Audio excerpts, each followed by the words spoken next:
छोटा लड़का तो बस अपने पापा पर पानी की पिचकारी से खेल रहा था, लेकिन उसके पापा सचमुच उस पर गोली चला दिया। ये देखते ही बहन फौरन दौड़कर आई और अपने भाई को पत्थरों के पीछे ढक लिया। पापा लगातार गोलियां चला रहे थे। तभी बहन को समझ आता है कि उसके पापा सुनसान जगह पर उन्हें क्यों लेकर आए, ताकि किसी को बताए बिना चुपचाप उन्हें मार डाले। बहन तुरंत भाई को लेकर पीछे की ओर रेंगने लगी। बाहर जब आवाज नहीं आई तो उसने धीरे धीरे सिर निकाल कर देखा।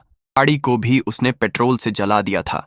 देखते ही बहन ने भाई को वहीं रुकने के लिए कहा और उस सामान की तलाश में शिविर की ओर दौड़ी। यहाँ भूखा प्यासा मरने पर मजबूर करेंगे।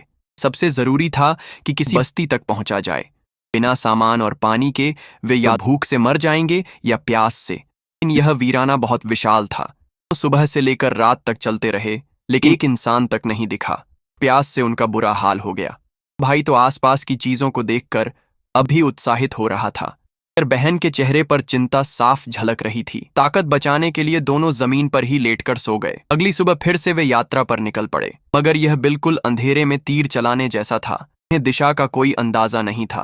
बेहतर नजारा पाने के लिए बहन भाई को लेकर पहाड़ पर चढ़ने लगी, लेकिन आधे रास्ते में उसका पैर फिसल गया और वह लगभग गिर ही गई।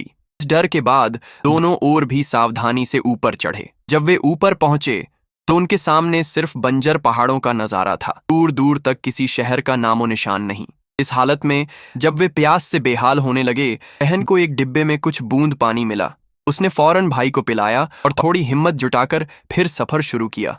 शुरू में भाई बहन के साथ कदम से कदम मिलाकर चल रहा था। उसकी हालत बिगाड़ दी। वह कमजोर होकर ढलान से लुढ़क गया।